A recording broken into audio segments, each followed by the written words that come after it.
this is our annual pledge drive, kind of like when PBS has them now and again. It's because it's a viewer-supported thing to a large extent. And if you watch PBS and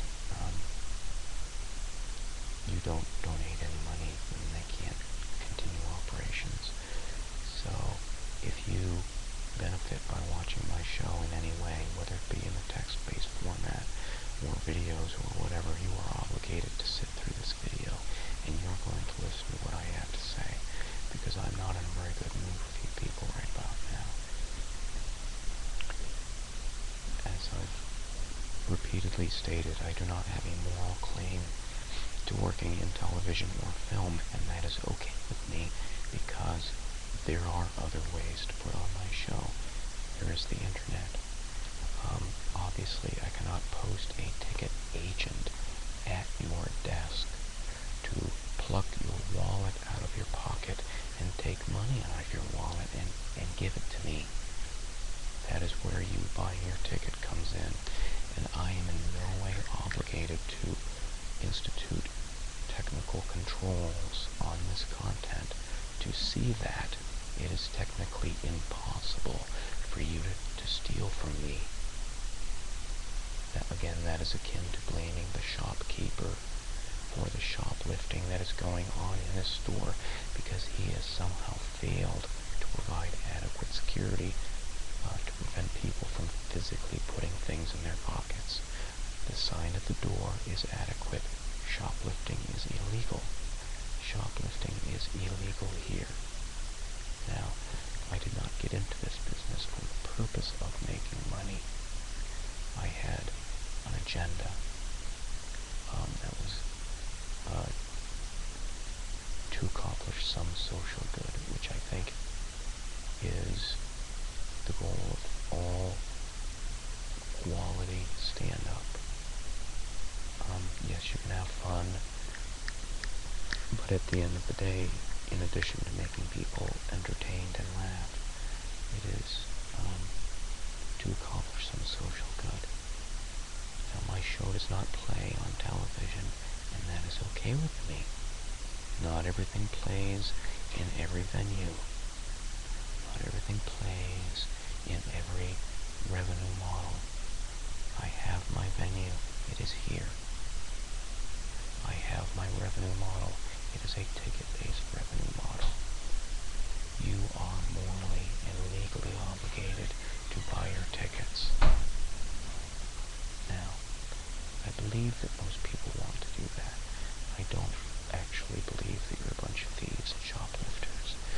There is some system or legal prohibition against buying your ticket, because then you become a terrorist.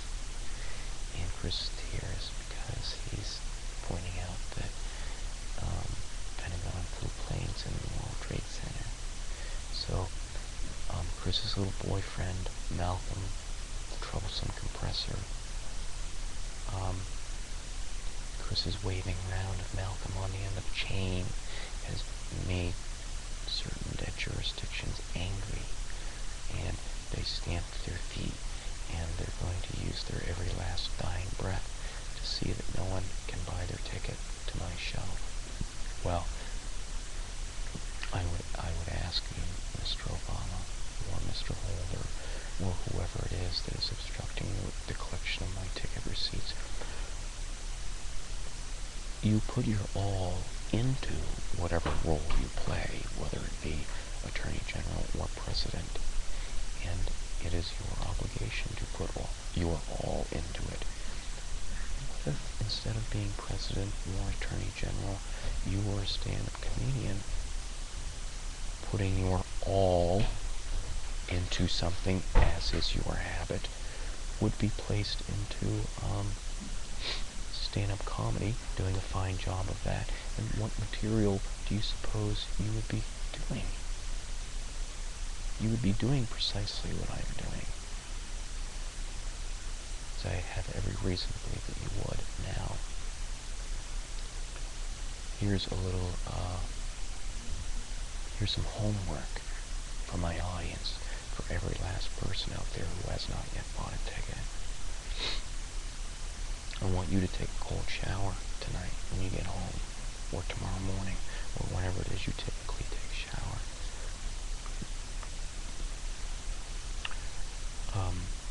You wash your hair too, okay? If you notice that my hair was greasy yesterday, it's because when you take cold showers,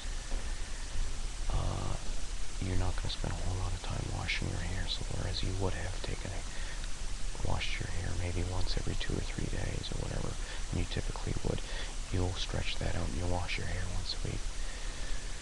So you turn on the cold water when you get home tonight, and you get in there and you wash your hair. And I promise you that you'll have the brain freeze of your lifetime.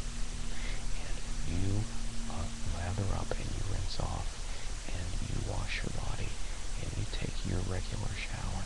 And I promise you that your feet, after standing in that water for 2 or 3 minutes, are going to be very numb. Your toes are going to be very numb. Now, I took cold showers for 6 months during the dead of winter when the water coming out of the ground was very cold. And again, it's not the privation of the ages. It will not kill you. But I highly doubt 95% of the people in my audience could even take a cold shower for a week. I doubt some of you can even do it for a day. So, if you are listening to me and you have not bought your ticket, and I promise you that you have not, I want you to go home tonight and you take yourself a cold shower. The way I am being treated, because I am performing a quality brand of stand-up comedy and doing news and doing law enforcement, the way I'm being treated is perfectly unacceptable. It is amazing to me that I've lost every last thing I had so that I can do everyone else's job for them. Now, when I undertook this business 6 or 7 years ago, I fully expected to be able to sell tickets. I fully expected a functioning revenue model for my stand-up comedy show. I was a professional comedian before you people ever came along. I was selling tickets before you people ever came along. And I don't care what extra special reason you people have for not buying your tickets. It is extremely disrespectful, and it is stealing. And if the federal government is telling you not to buy your tickets, you do precisely what I would do, and you tell them to go back sand. Because laws are ultimately judged by those who are expected to follow them. And I, as a citizen, completely ignore all United States laws, as should anyone.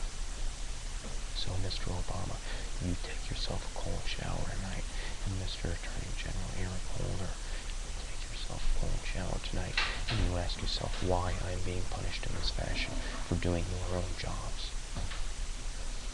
I want those ticket receipts so that I can pay my house off, and so that I can pay the tax bill on this house, and so that I can buy my cell phone, and so that I can have hot water, okay, and so that I can have a little walking around money so that I can buy a soda and a sandwich and a newspaper every day.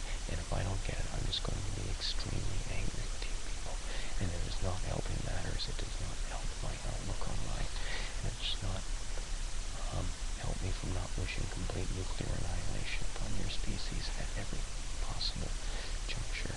So, let's all do Chris a favor and buy your tickets, okay? I would prefer that you buy them by PayPal, because that way I can just use a PayPal debit card and withdraw that money as need be. Especially when I go on my Fool's Errand tour this summer as I ride my bicycle across the country. So, folks, we need to get with it, okay? I don't care what reason you think you have for not buying your tickets. You are morally and legally obligated to buy your tickets. It is amazing to me this legally imposed penury that I'm forced to work under as I do everyone else's job for them. Thank you for listening to my Pledge Drive rant.